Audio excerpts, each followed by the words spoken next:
Hola a todos. Esta noche vamos a adentrarnos en un recorrido íntimo, lleno de sombras cálidas, relojes silenciosos y la sensación de un cuerpo que pide descanso y no lo encuentra. Puede que no sobrevivas muchas noches más de insomnio sin que tu ánimo, tu memoria o tu corazón presenten la factura. Así que, antes de ponerte cómodo, tómate un momento para darle a me gusta al video y suscribirte, pero solo si realmente disfrutas de lo que hago aquí. Me encantaría además que dejaras en los comentarios dónde estás y qué hora es allí donde me escuchas. Ahora, apaga las luces. Quizá enciende un ventilador para un ruido suave y comencemos juntos nuestro viaje de esta noche. La escena que deseo pintar es conocida para demasiadas personas. El techo blanco, que de tanto mirarlo, parece transformarse en una pantalla de cine donde pasan todas las preocupaciones acumuladas del día. No hay peor proyección nocturna que la lista infinita de pendientes. Pagar aquella factura, llamar al hijo, revisar los análisis médicos, arreglar la tostadora que se traga el pan demasiado deprisa. Mientras tanto, el segundero del reloj se convierte en un tambor despiadado. Boom, boom, boom.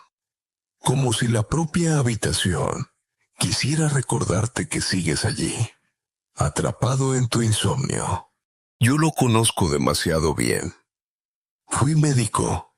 Estudié durante décadas la fisiología del descanso ajeno, pero pasé 14 años sin conseguir cerrar mis propios párpados más de unas horas, salvo con medicamentos.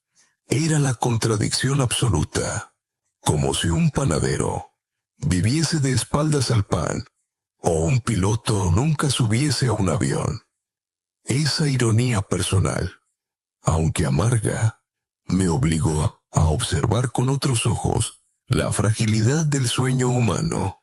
En aquel tiempo, me acostumbré a sentarme en la cama a las 3 de la madrugada, observar la tenue luz naranja de una farola y pensar cuántos otros insomnes estarían también despiertos en ese mismo instante. La soledad del desvelo es intensa. Parece como si el resto del planeta hubiera hecho un pacto secreto del cual tú quedas excluido. Y sí, la ciencia dice que con los años el sueño se fragmenta, que nos levantamos más veces para ir al baño, que la fase profunda se acorta. Pero la ciencia no prepara a nadie para esas 4 de la madrugada en que decides que ya da igual. Te sirves un vaso de agua y aceptas tu derrota.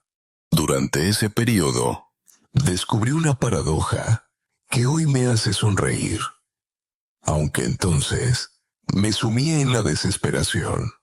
Trabajaba con enfermos, aconsejándoles sobre higiene del sueño, insistiendo en que apagaran los dispositivos, regulasen sus ritmos, evitaran la cafeína. Y después, al volver a casa, yo mismo necesitaba 2 pastillas para alcanzar un sueño mediocre. Imagínate el gusto con el que me respondía la conciencia. Bravo, doctor. Aconsejas a otros lo que ni tú puedes hacer. Los médicos también tenemos fantasmas nocturnos, y algunos más persistentes de lo que admitimos. En esas largas noches, descubrí algunos hechos curiosos. Por ejemplo, los búhos son capaces de dormir con la mitad del cerebro, mientras la otra mitad permanece atenta a depredadores. Pensé más de una vez, ojalá poder dividir así mi cerebro, dejar uno en guardia y otro en reposo. También recordaba un refrán que mi abuela repetía: Quien duerme bien, envejece bien. La sabiduría popular es insistente. El sueño no solo es descanso, es la base de un envejecimiento más digno y saludable. Yo, que iba a medio gas desde hacía más de una década, no podía evitar compararme con esa imagen. En lo académico, existe aún una discusión ardiente. ¿Es el insomnio crónico solo un síntoma de otros problemas o puede ser en sí mismo una enfermedad independiente? Esa pregunta atravesaba congresos y artículos. Mientras yo llegaba a ellos con las ojeras como tarjeta de presentación, lo cierto es que, sea consecuencia o causa, la falta de sueño multiplica los dolores de espalda, las irritaciones en la piel, la presión arterial alta y un humor que se derrumba con la menor tragedia diaria, como quedarte sin tus galletas favoritas en la despensa.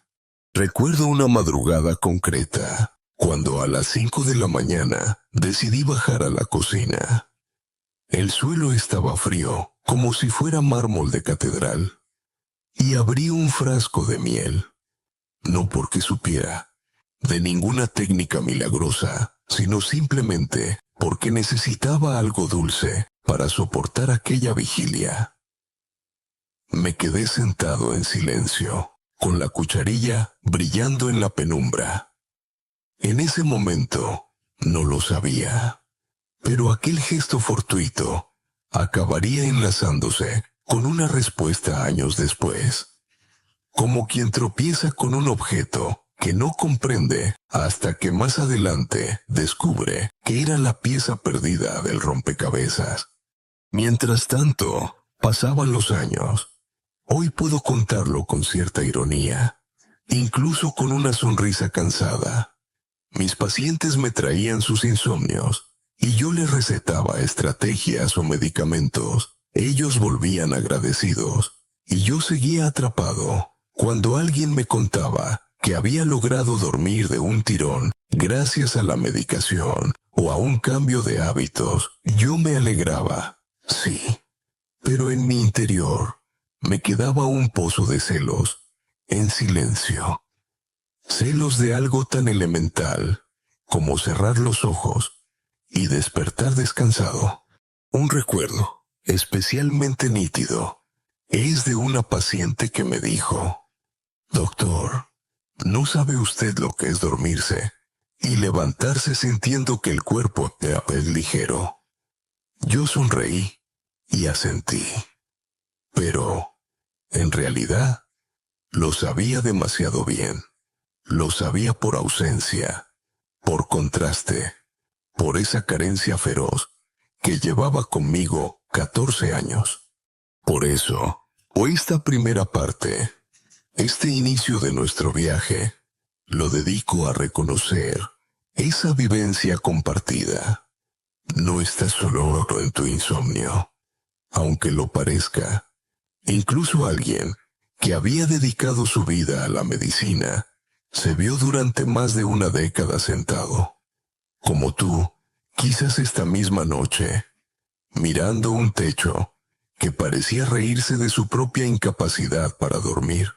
Quizás nos una a ti y a mí, a estas horas, una complicidad silenciosa, el saber que este malestar nocturno es compartido, pero también la intuición de que hay caminos, atajos y recursos pequeños que pueden transformar la experiencia.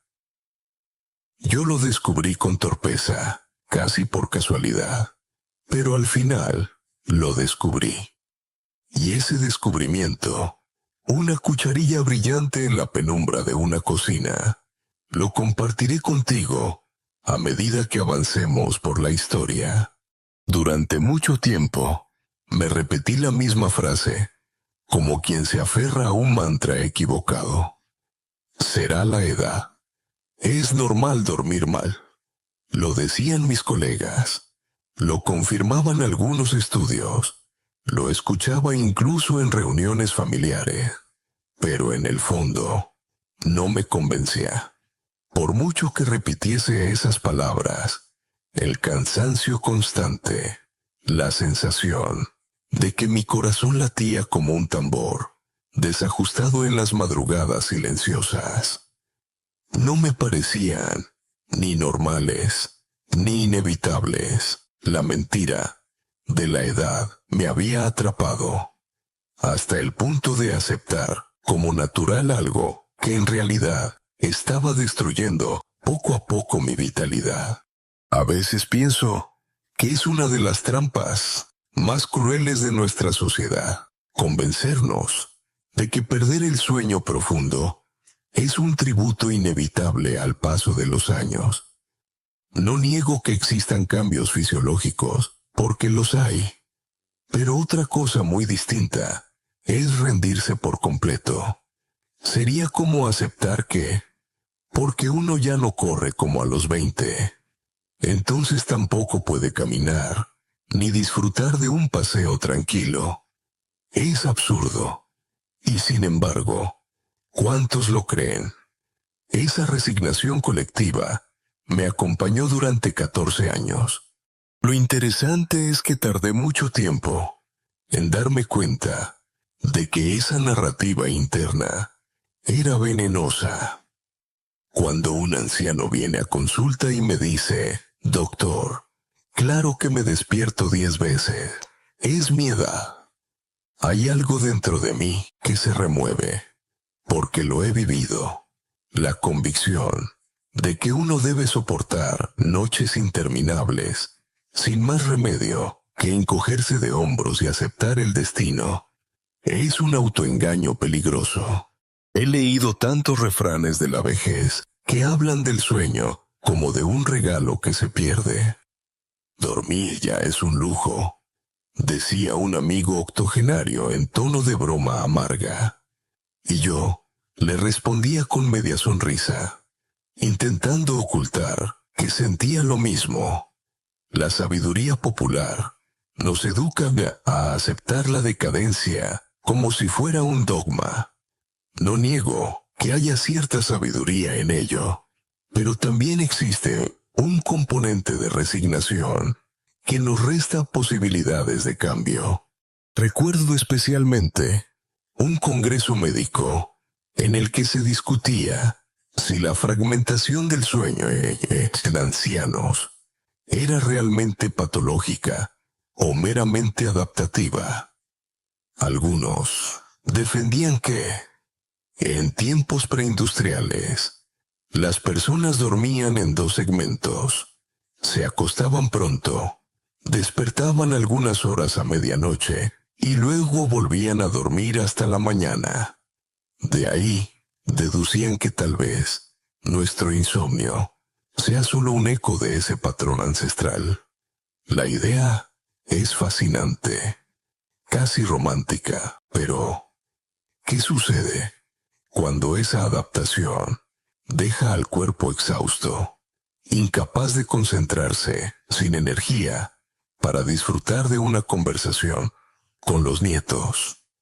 Ahí es donde la teoría académica se topa con la vida real, y uno sabe que necesita algo más que explicaciones históricas. En medio de esas discusiones, yo seguía acumulando noches en vela.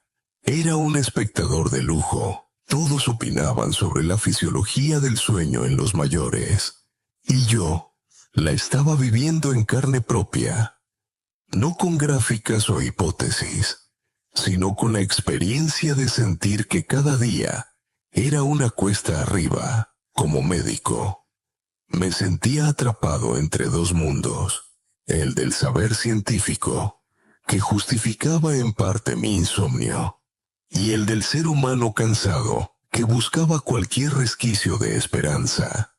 La rareza se volvía incluso cómica a veces. Por ejemplo, descubrí que en ciertas aldeas de Japón, los ancianos se reúnen de madrugada porque todos se despiertan a las 3 de la mañana. Lo llaman el Club del Gallo Prematuro. Pensemos, a falta de sueño, inventaron la sociabilidad. Esa anécdota me hacía sonreír, aunque en secreto pensaba, maldita sea, yo también formo parte de un club, solo que en mi caso, no tiene compañeros de tertulia, ni té verde para acompañar. Es curioso cómo la mente crea pequeñas bromas para que la tragedia no se vuelva insoportable. Recuerdo una madrugada en que me dije, de todas formas, dormir es una pérdida de tiempo. Aprovecha estas horas para leer todos esos artículos médicos que nunca tienes ocasión de revisar.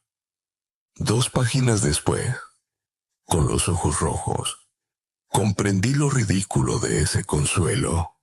La privación de sueño no te vuelve más productivo ni más sabio. Te convierte en una sombra que colecciona párrafos leídos sin retener nada. Pese a todo, yo seguía aferrado a la idea de que nada podía cambiar, porque era el curso natural. Hasta que una noche, observando el reflejo tenue de la luna sobre mi ventana, tuve una especie de confrontación conmigo mismo. No era un debate académico, ni un cálculo fisiológico, era una pregunta descarnada. ¿De verdad quiero conformarme con esta vida de cansancio perpetuo, reducida justificación tras justificación, hasta que llegue el final? Esa pregunta me incomodó profundamente. Me sentí desnudo ante mí mismo. Y, paradójicamente, ese fue un paso decisivo.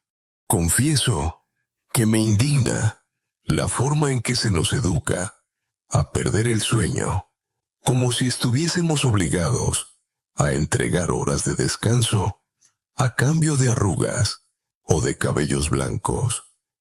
Existen cambios inevitables, sí, pero hay también un margen de acción enorme.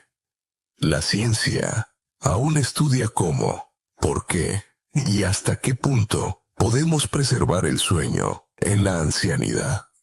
Y la respuesta todavía se debate, pero lo que yo aprendí en mi cuerpo fue que la frase "es normal según la edad" me había mantenido encadenado.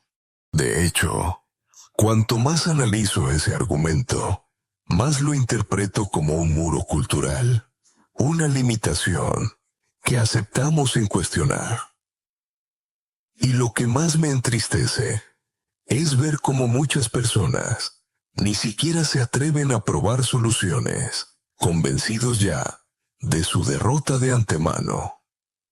Yo mismo tardé 14 años en dar el paso que cambiaría mi historia, precisamente porque había interiorizado ese mantra de la edad como verdad absoluta.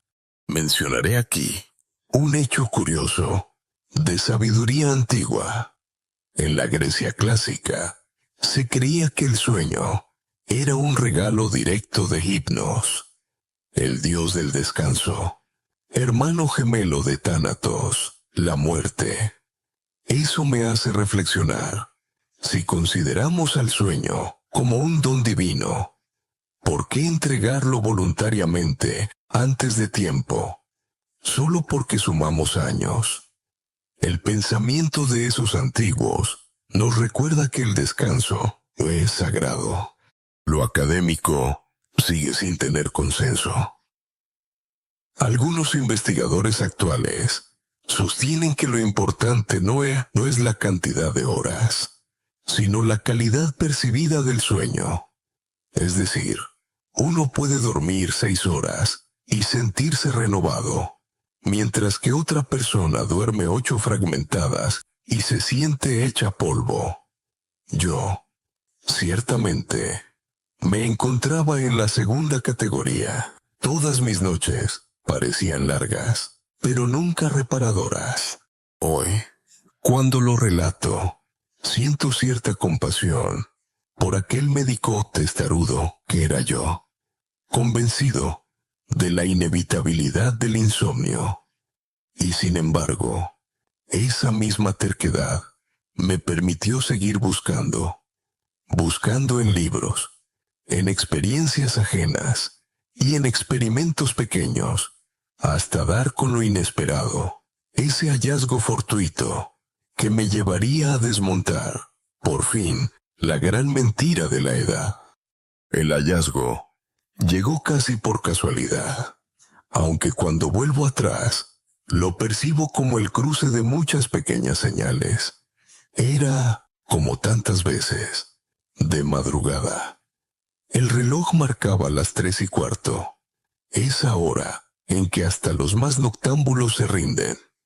Yo deambulaba por la cocina, con la bata mal anudada, sintiéndome un fantasma que buscaba cualquier excusa para escapar de la cama vacía.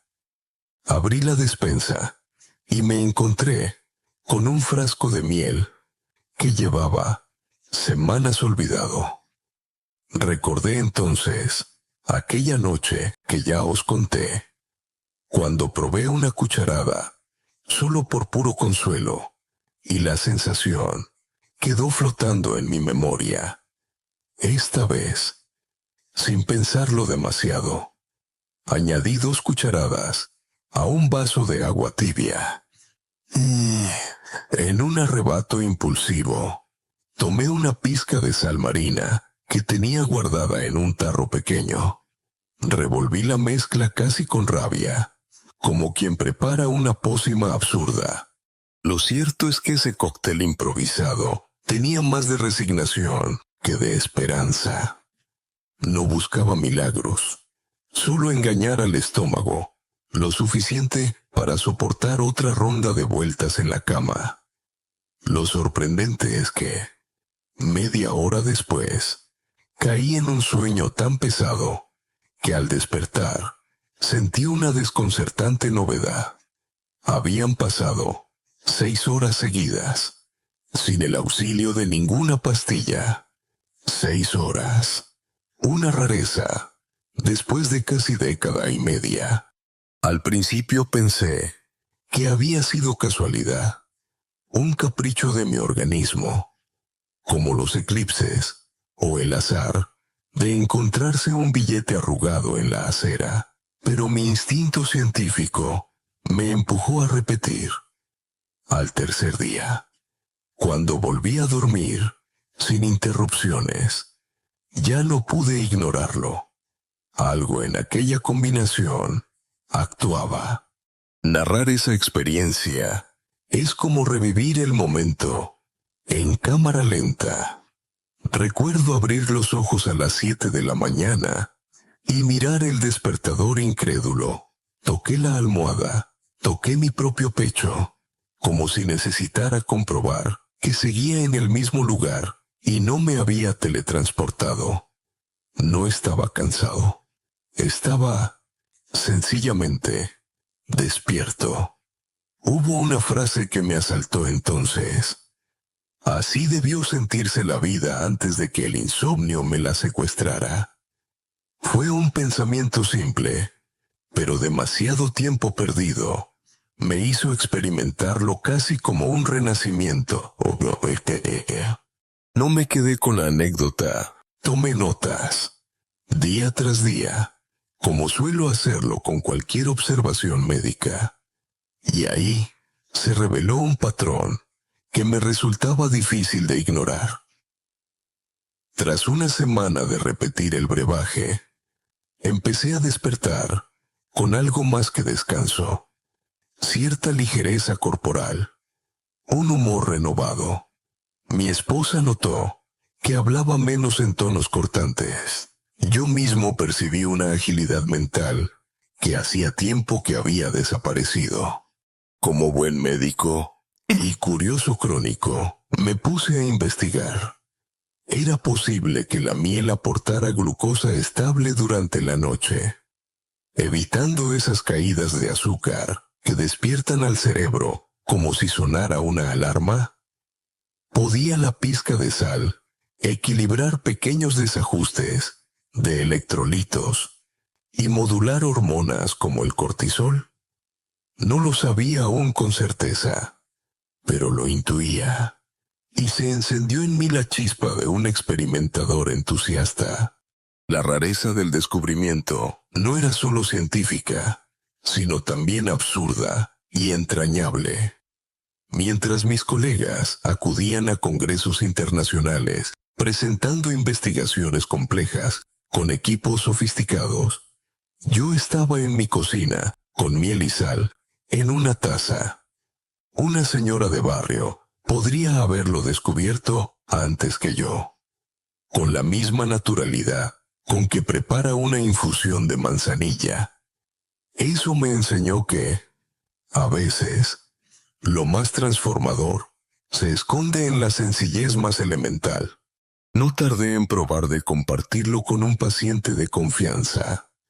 Era un anciano que llevaba años luchando contra su insomnio y estaba cansado de la medicación. Le sugerí que probara la misma mezcla durante una semana, aclarando siempre que era un simple experimento inocuo, sin garantías.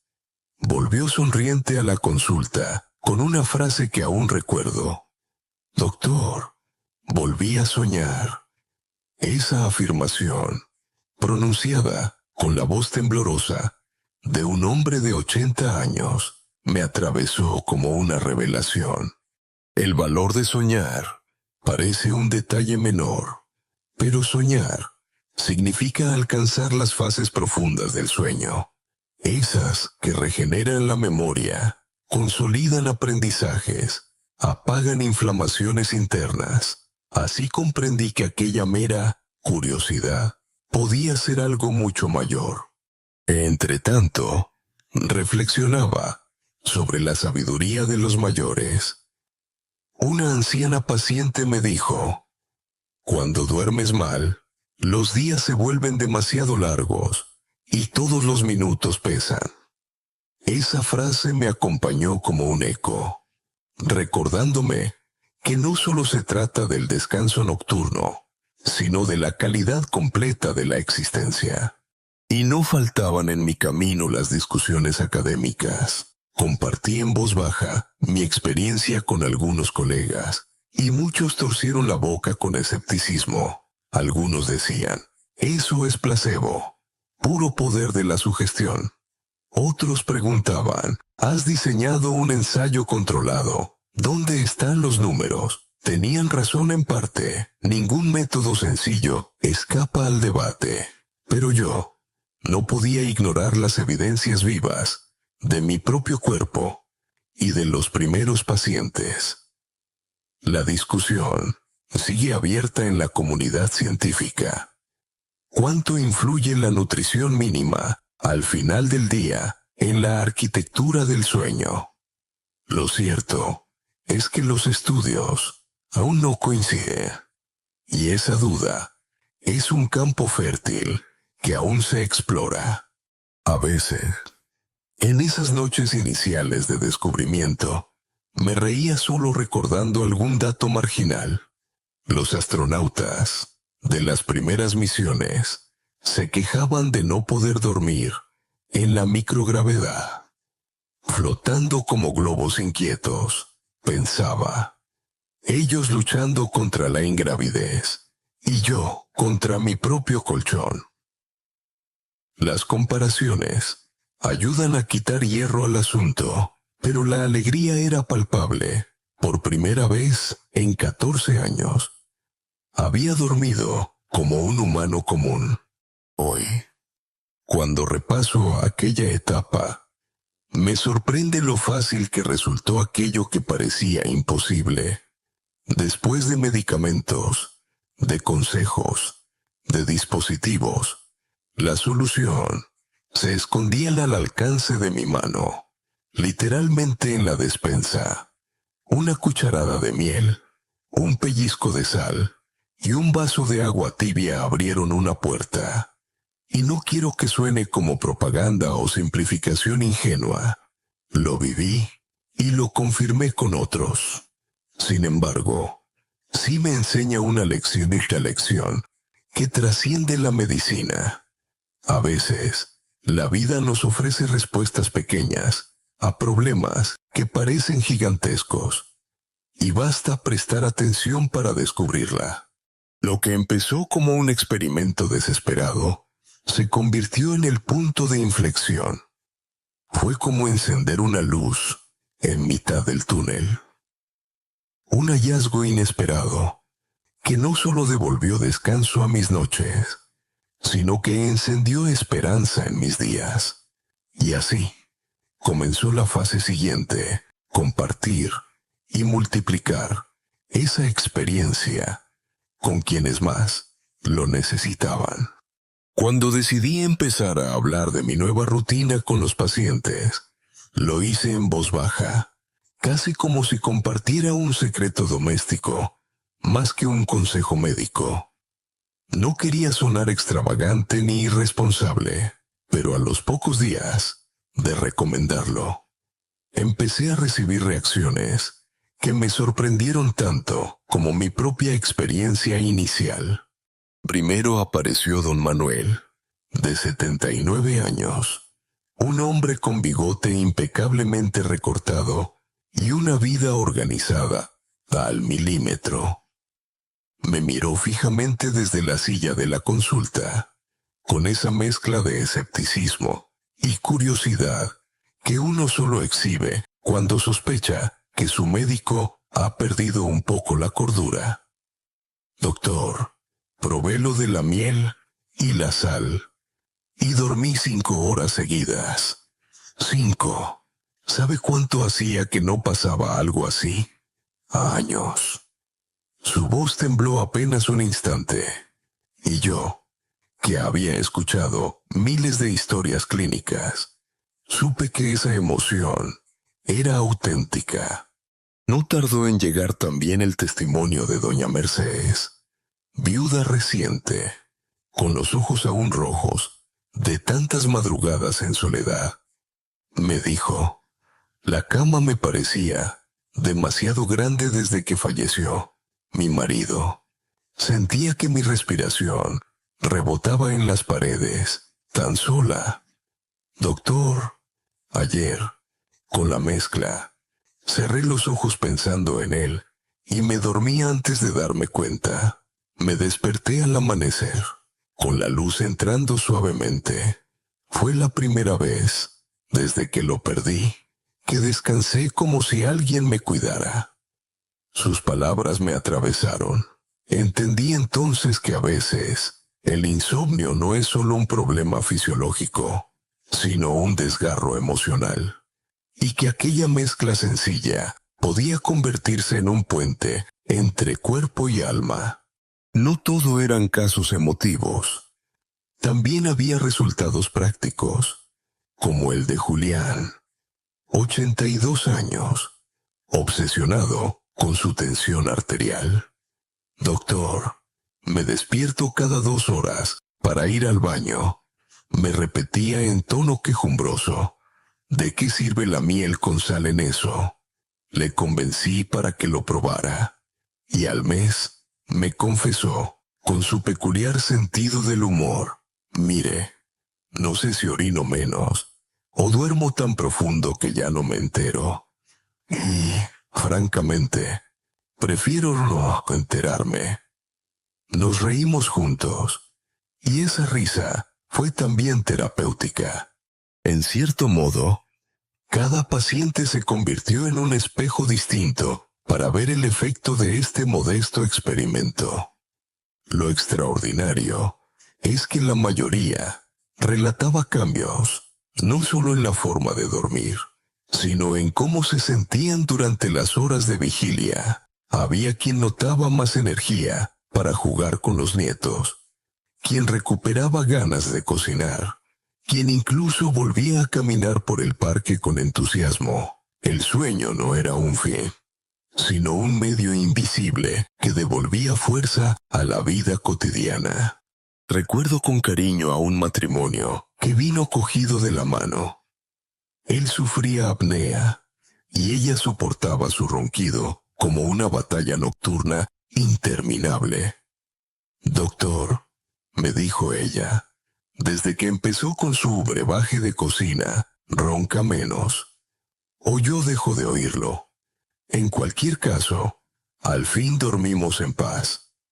Fue uno de esos momentos en que yo mismo me preguntaba si había entrado en el territorio mágico del placebo compartido, o si realmente existía un mecanismo fisiológico aún por descubrir.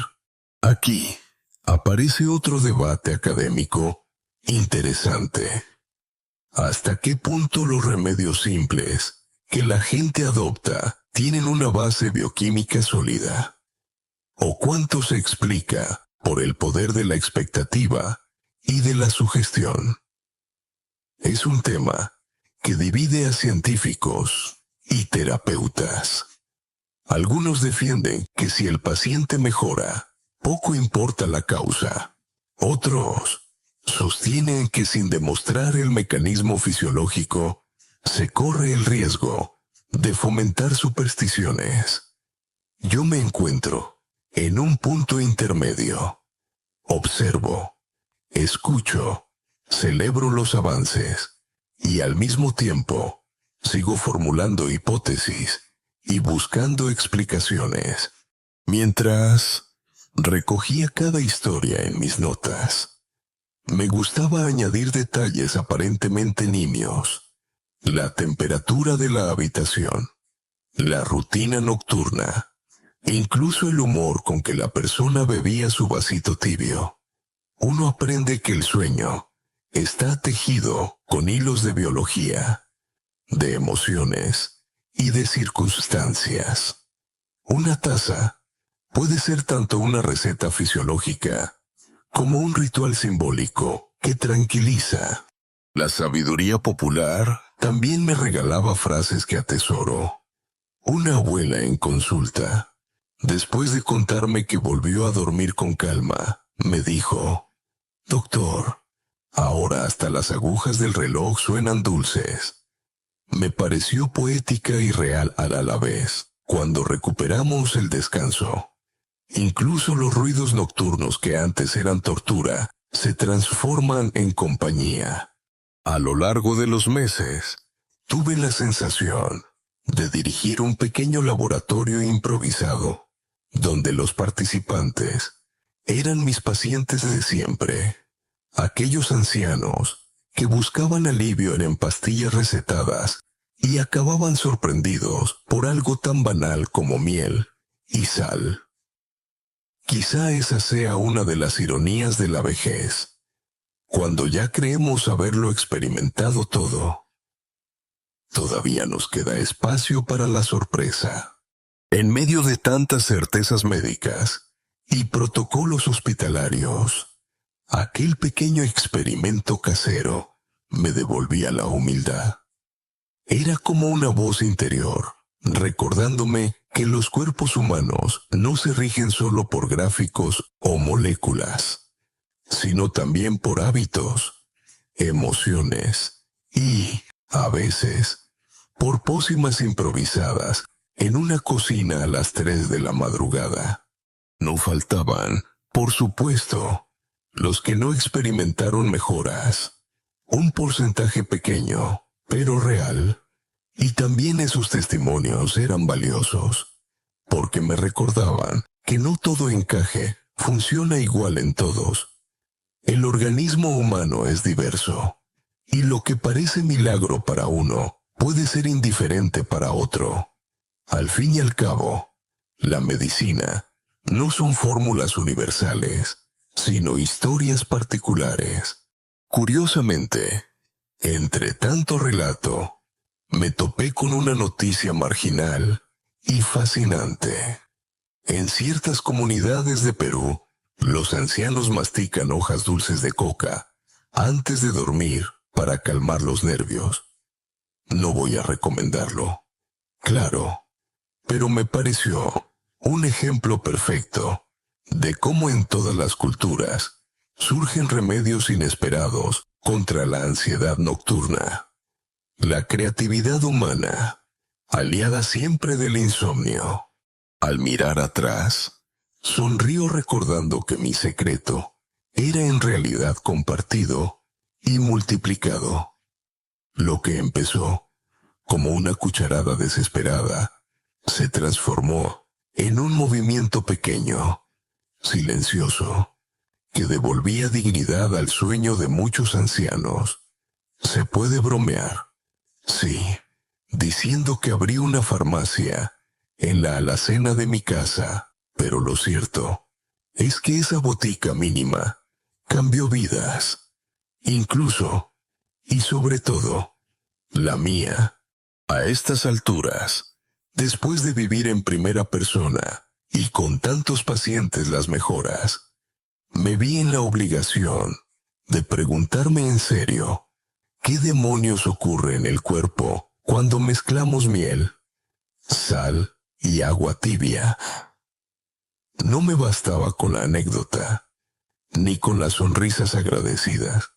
El médico que llevo dentro exigía razones comprensibles, y aunque no soy un laboratorio andante, reuní fragmentos de fisiología, nutrición y un poco de sentido común para darle forma a una explicación.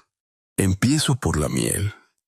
Endulza, sí, pero detrás de su sabor hay matices biológicos de gran interés. Contiene azúcares de absorción relativamente rápida y otros que se liberan poco a poco. Esa dualidad actúa como una especie de batería nocturna que mantiene estable el nivel de glucosa en la sangre. Lo explico de manera sencilla. Cuando el cerebro detecta caídas bruscas de glucosa, envía señales de alerta que interrumpen el sueño. Quien haya sentido ese despertar repentino, sin motivo aparente, probablemente ha experimentado ese mecanismo. La miel actúa como amortiguador. Además, algunos compuestos de la miel favorecen la liberación de serotonina, precursor de la melatonina, esa hormona que sincroniza nuestros ciclos de descanso. No es magia, es bioquímica revestida de dulzura. En la práctica, equivale a darle un empujón natural al interruptor que activa el sueño. Luego está la sal, que a primera vista parece la invitada menos amable de la receta. ¿Sal antes de dormir? ¿Acaso quieres aumentarme la tensión, doctor? Me decía más de un paciente, pero hablamos de una cantidad mínima, una pizca simbólica, con la capacidad de equilibrar electrolitos. Los minerales presentes en la sal, especialmente cuando no está refinada en exceso, mantienen la actividad eléctrica de las neuronas y el tono muscular en un rango estable. Eso previene microdespertares asociados a calambres o desajustes nerviosos. Existe además un efecto indirecto. El sodio participa en la regulación de cortisol, la famosa hormona del estrés que se dispara cuando estamos ansiosos. Una pizca pequeña de sal antes de dormir contribuye, paradójicamente, a que el organismo no exagere en la liberación de cortisol durante la madrugada. De ahí que algunos pacientes noten un sueño más continuo y menos interrumpido por esa sensación de alerta vaga pero insistente. Recuerdo que al explicar esto en una charla, un colega me interrumpió con ironía.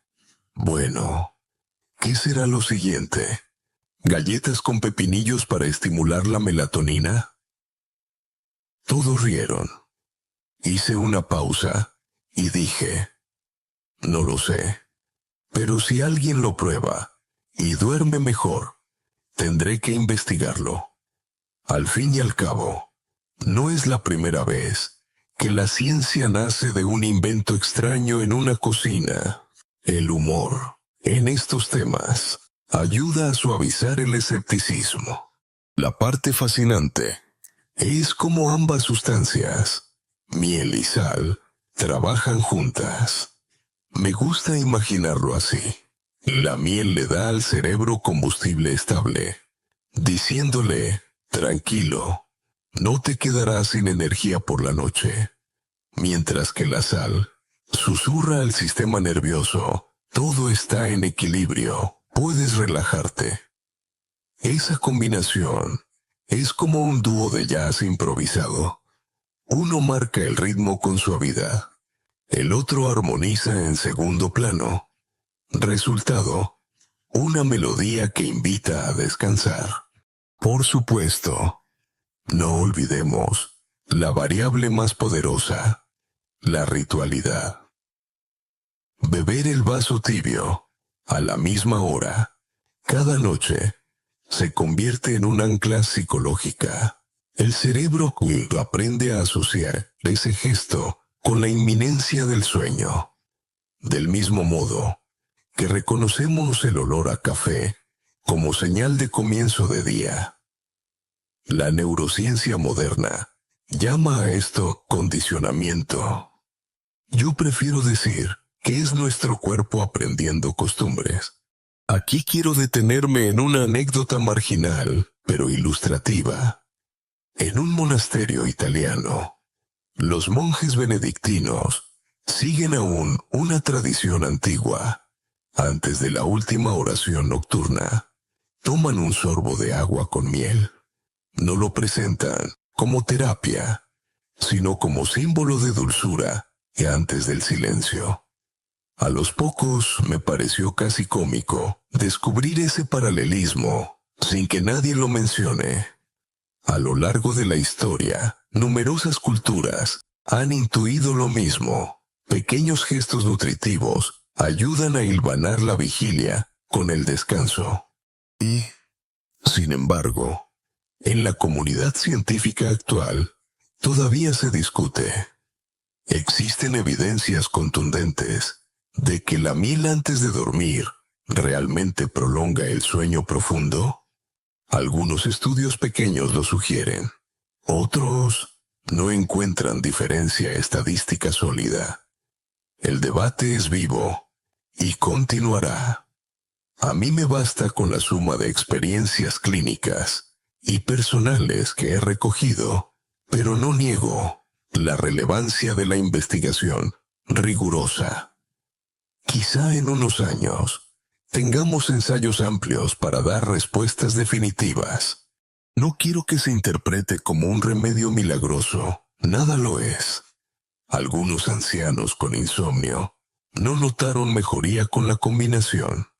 Otros encontraron solo un alivio parcial, pero la mayoría expresó un beneficio tangible, suficiente para incorporarlo como hábito. En medicina, una intervención tan sencilla y con tan bajo riesgo ya es un triunfo. Un proverbio de mi madre resuena siempre en mi mente. En lo simple vive lo profundo.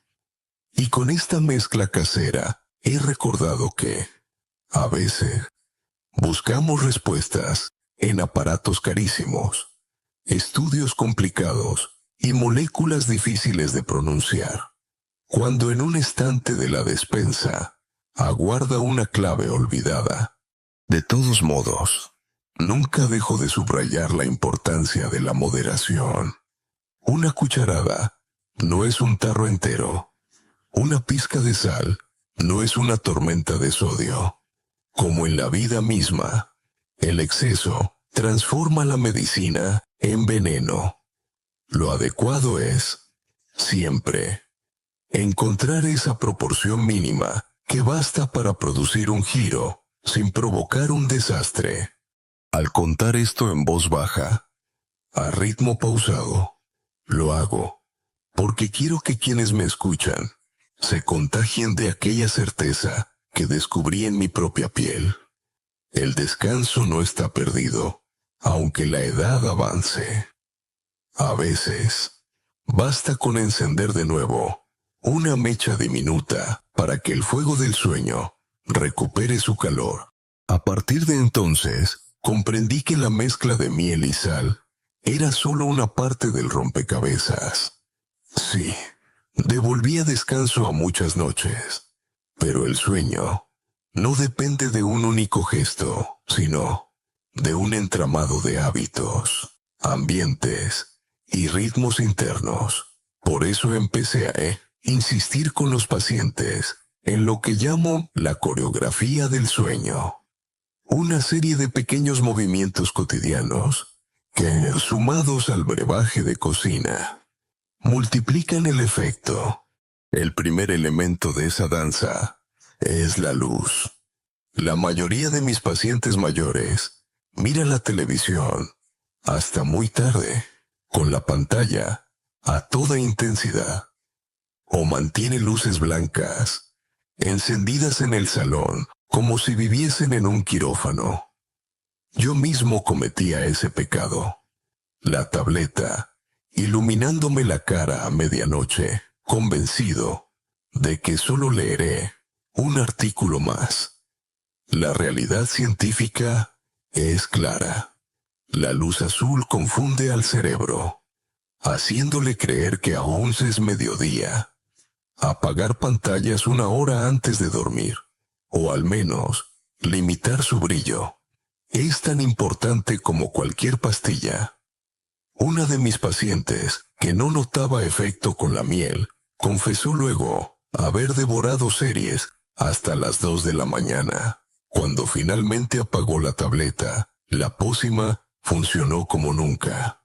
El segundo movimiento es la regularidad. Nuestro cuerpo adora la rutina, aunque a veces nos pese.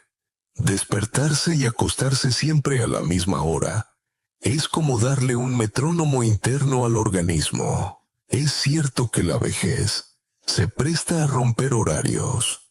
Ya no hay obligación laboral y uno tiende a dormirse en la butaca a media tarde, pero esas siestas demasiado largas sabotean el descanso nocturno.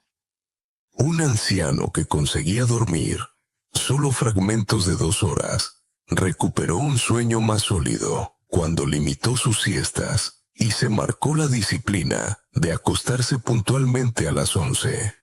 Me dijo: «Doctor, ahora siento que mi cuerpo aprende otra vez a obedecer el reloj natural, no el de televisión».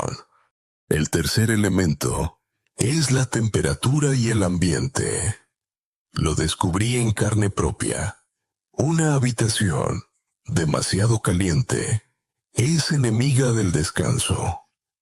Lo ideal es acercarse a los 18 o 19 grados, lo que obliga al organismo a iniciar ese descenso de temperatura que señala al cerebro que es momento de apagarse. Añadamos la penumbra. Incluso la lucecita roja de un cargador puede molestar al cerebro, siempre al acecho de la claridad. Una señora me contó que no lograba dormir bien hasta que cubrió con cinta adhesiva todas las luces LED de su dormitorio. Ahora la oscuridad me abraza por completo, dijo satisfecha. El cuarto movimiento es la cena. Durante años, muchos de mis pacientes cenaban pesado, guisos abundantes, fritos, dulces finales. Comer así es como invitar a una orquesta a interpretar una sinfonía en el estómago justo en el momento en que pedimos calma. Cambiar a cenas ligeras, con verduras, sopas suaves, yogures, supone una diferencia notable. Siempre recomiendo dejar un intervalo de 3 horas entre la cena y la hora de acostarse. En ese espacio, un vaso tibio con miel y sal le encaja perfectamente, como cierre simbólico del día. Me gusta añadir también el gesto del cuerpo, estiramientos suaves. 5 minutos bastan. Llevar las rodillas al pecho, girar la espalda suavemente, mover el cuello en círculos. Esos gestos reducen tensiones acumuladas y envían señales tranquilizadoras al sistema nervioso. Recuerdo un paciente con rigidez lumbar que tras incorporar estos estiramientos confesó: nunca pensé que doblar el cuerpo un par de veces antes de dormir pudiera valer más que otro comprimido. Y, sobre todo, lo que llamo el ritual. El ser humano necesita rutinas que actúen como recordatorios. Igual que los niños tienen cuentos antes de dormir, los adultos también necesitamos pequeñas secuencias para anunciar a la mente que el día terminó. Un ritual puede ser ducharse con agua tibia, sentarse a escribir 3 cosas buenas que ocurrieron durante el día, beber la mezcla, realizar respiración profunda, repetido cada noche. Eso se convierte en una señal inequívoca que incluso un cerebro cansado aprende a reconocer. Un hecho curioso, aunque parezca frívolo, en 1942, durante la Segunda Guerra Mundial, el ejército estadounidense desarrolló un sistema de relajación breve para que los pilotos pudieran dormir en cualquier lugar. Incluía relajar músculos faciales, encoger los hombros, imaginar un paisaje plácido. 2 minutos bastaban para que la mayoría se durmiera, incluso en condiciones hostiles. Ese ejemplo me recuerda, que el cuerpo humano responde mucho más rápido de lo que pensamos a los rituales y señales repetidas, incluso en circunstancias extremas. Por supuesto, este campo está lleno de debates públicos. Uno muy actual gira en torno a los suplementos de melatonina. ¿Son útiles y seguros en ancianos? ¿O solo alteran mecanismos naturales? Hay estudios contradictorios. Algunos muestran beneficios claros, otros señalan que el abuso puede perturbar el reloj biológico a largo plazo. El punto de discusión es fascinante porque nos recuerda que todavía entendemos de manera parcial esas delicadas sinfonías internas que marcan el tiempo. Mientras tanto, la miel y la sal permanecen tranquilas en la alacena, sin campañas de marketing ni intereses de laboratorio. En muchos de mis pacientes observé una paradoja graciosa. Al principio se reían del ritual, lo encontraban infantil, pero pasadas unas semanas eran los primeros en defenderlo. Una señora de 85 años me dijo entre risas: «Doctor, antes me dormía mirando la telenovela con las zapatillas puestas. Ahora, si no hago mi rutina de ducha, estiramiento y mezcla caliente, siento que algo queda incompleto. Hasta mi gato parece esperarme en la cocina». El humor de esas anécdotas me confirma que los hábitos nuevos pueden abrazar incluso a la vejez. Quizá la mayor lección fue comprender que los ancianos, tan a menudo subestimados, poseen la capacidad plena de transformarse cuando se les otorgan herramientas sencillas. El sueño no vuelve por dispositivos milagrosos, sino por la suma de gestos cotidianos. Así que, cada vez que comparto esta parte de la historia, repito: la miel y la sal son buenas compañeras, pero su poder se multiplica solo cuando bailan en la pista junto a la disciplina. La luz tenue, la temperatura adecuada, la cena ligera y el ritual. Fue entonces cuando comprendí que el verdadero efecto del buen descanso trasciende las horas de la noche. Dormir bien no solo apaga el insomnio, enciende la vida diurna. Lo vi en mí y lo vi en mis pacientes. y con el tiempo llegué a considerarlo la consecuencia más hermosa de todo este proceso.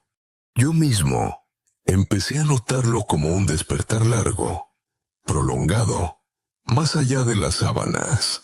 Al principio fue la ligereza corporal, luego la claridad mental.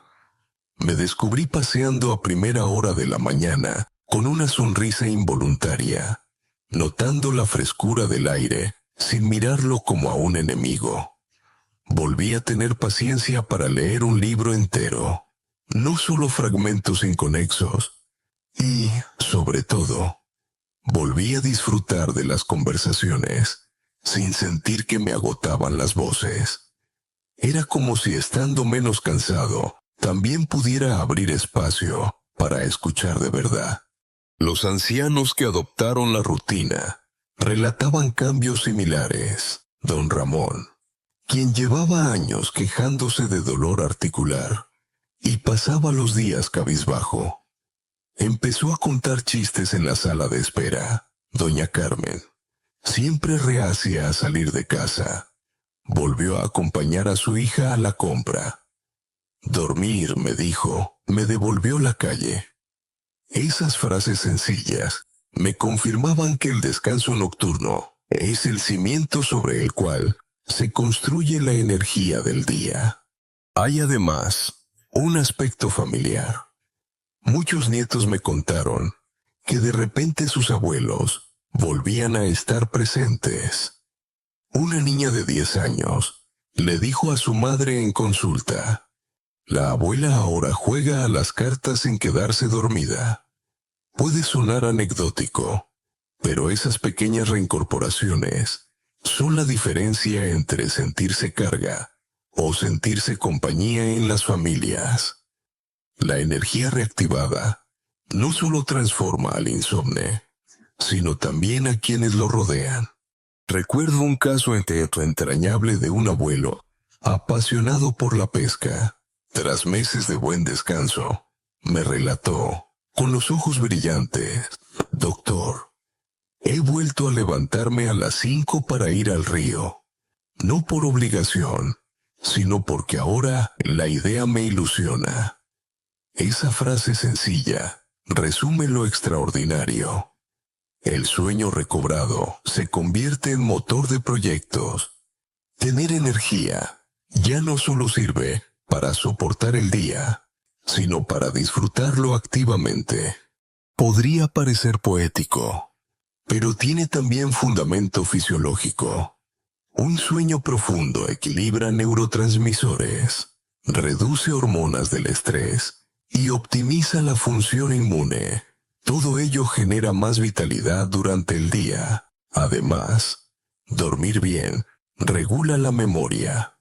Un anciano que vuelve a descansar con calidad recuerda mejor, conversa con mayor agilidad, se siente menos desorientado.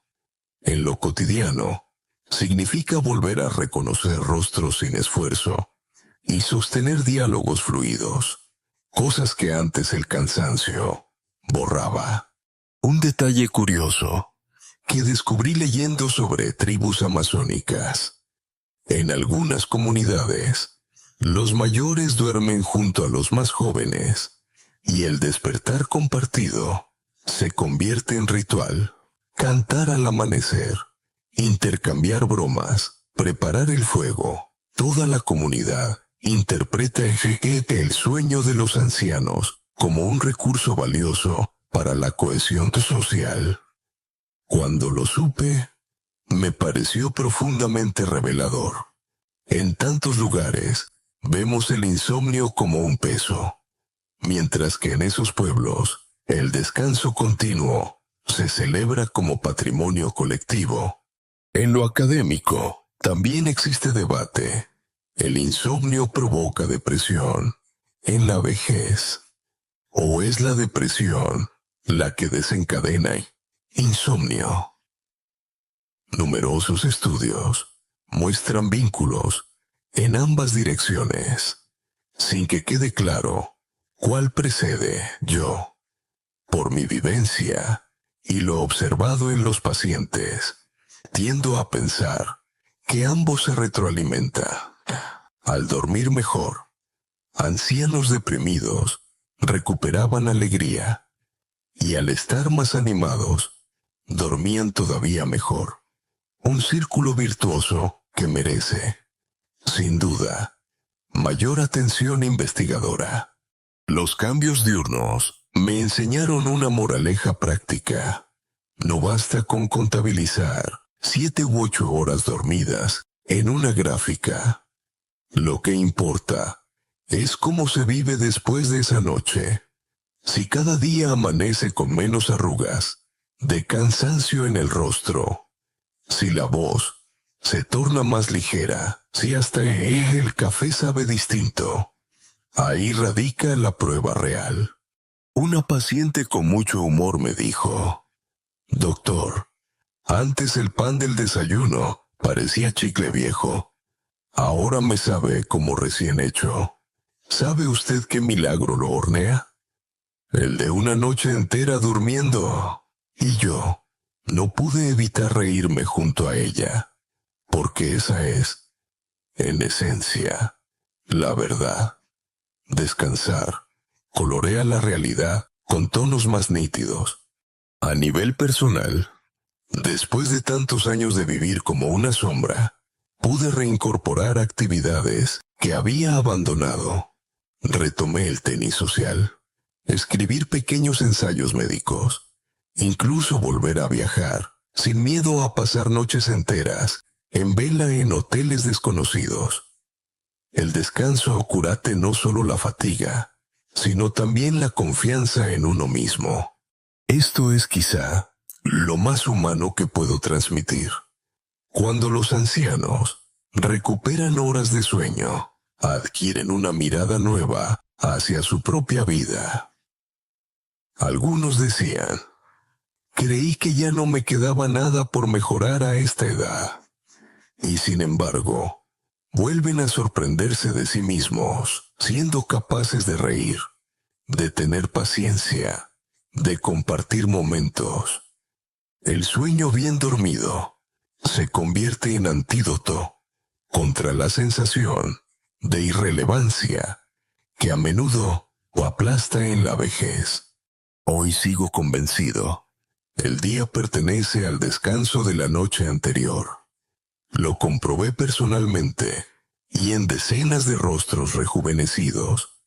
No se trata de prometer juventud eterna, sino de devolver dignidad al presente.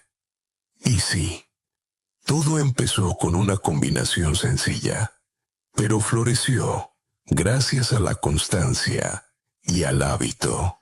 Al cerrar este recorrido, me gusta recordar que no partí de ningún plan genial, ni de una revelación académica. Fue un hallazgo fortuito en la cocina, a las 3 de la madrugada, con un frasco de miel en una mano y un tarrito de sal en la otra.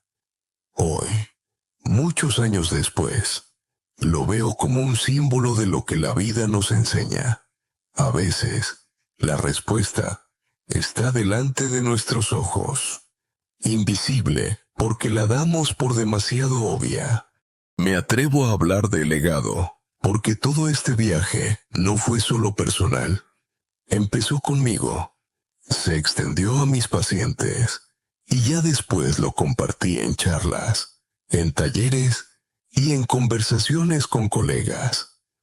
No pretendo llegar a todos, pero sí dejar la huella de que el sueño en la vejez no está condenado a desaparecer. Aprendí que la edad es una condición, no una sentencia, y ese mensaje merece quedar como testamento médico y humano. He contado ya historias de abuelos que recuperaron aficiones, de ancianas que dejaron de temer a las madrugadas, de matrimonios que volvieron a dormir cogidos de la mano. Y podría mencionar muchas más. Una paciente de 90 años que volvió a escribir poemas. Un anciano gruñón que de pronto acudía feliz al club de ajedrez. Todas esas narraciones me confirman que descansar es mucho más que cerrar los ojos. Es volver a abrirlos con ganas de vivir. Existe un refrán que siempre me repetía mi abuela: dime cómo duermes y te diré cómo vives. Nunca lo comprendí del todo, hasta mi propia odisea de insomnio y reencuentro con el descanso. Ahora lo transmito con convicción. Dormir bien no garantiza la felicidad absoluta, pero abre la puerta para que ésta sea posible durante las horas de vigilia. Al mismo tiempo, soy consciente de que todo lo que he relatado convive con interrogantes sin resolver. ¿Por qué unos ancianos responden mejor que otros al mismo remedio? ¿Qué papel juega realmente el efecto placebo? Esa capacidad misteriosa de la mente para transformar la biología. ¿Hasta qué punto la miel y la sal actúan químicamente? ¿Y cuánto procede de la ritualidad y de la fe personal? Estas preguntas siguen abiertas, y me alegra que así sea. La ciencia no es un edificio concluido, sino un taller en permanente construcción. En alguna ocasión, algún colega me recriminó: no puedes basar tus recomendaciones en testimonios. Y yo le respondí con serenidad: no son sustituto de la evidencia, pero sí un punto de partida al que debemos escuchar. Porque la experiencia viva de los pacientes es también un dato, un indicio, una pista que puede orientar futuras investigaciones. El debate académico está servido, y me complace formar parte de él con las armas que poseo: observación, humildad y persistencia. Mientras tanto, me permito bajar el tono y disfrutar de la ironía de la vida. Pasé 14 años estudiando complejidades médicas, y la llave del cambio estaba en una cucharada olvidada, con humor. Suelo decir que mi currículum debería incluir experto en alacenas, pero más allá de la broma.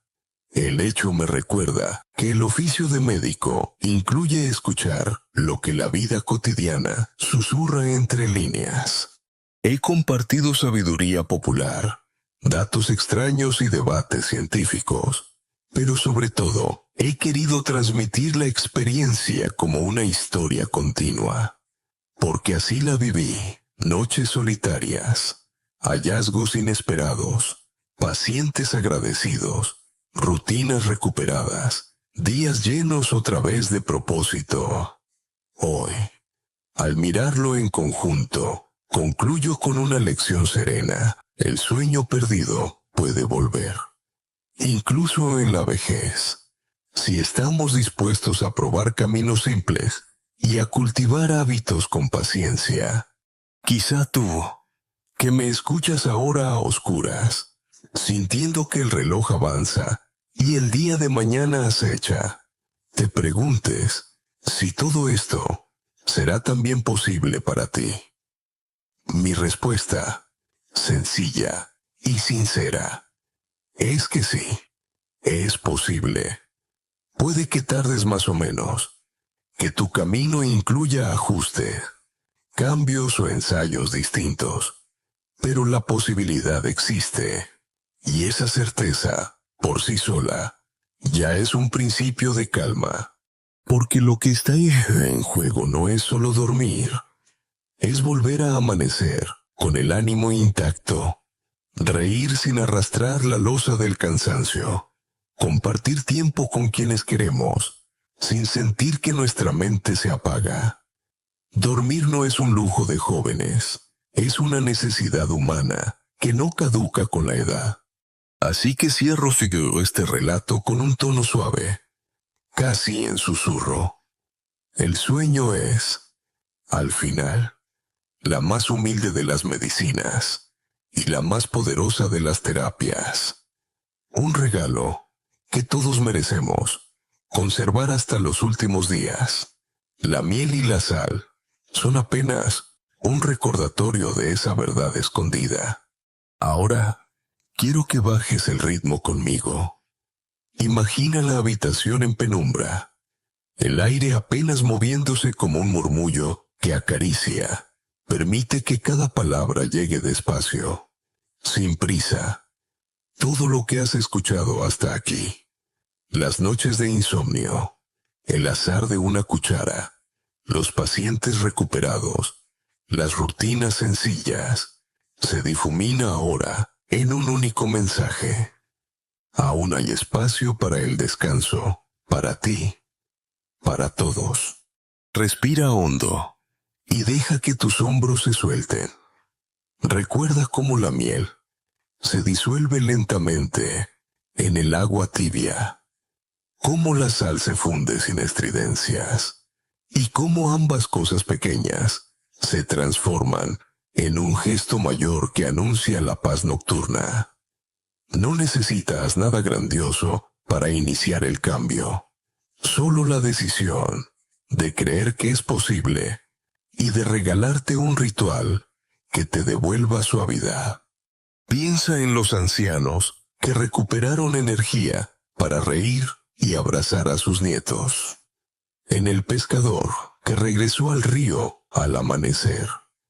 En la viuda que ya no temía a la cama vacía.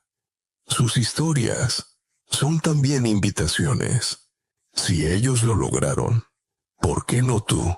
Deja que la idea de mañana se vuelva ligera, casi transparente. El sueño es eso, un pasaje amable, desde la vigilia hacia un territorio donde nada te exige, donde todo se reordena en silencio.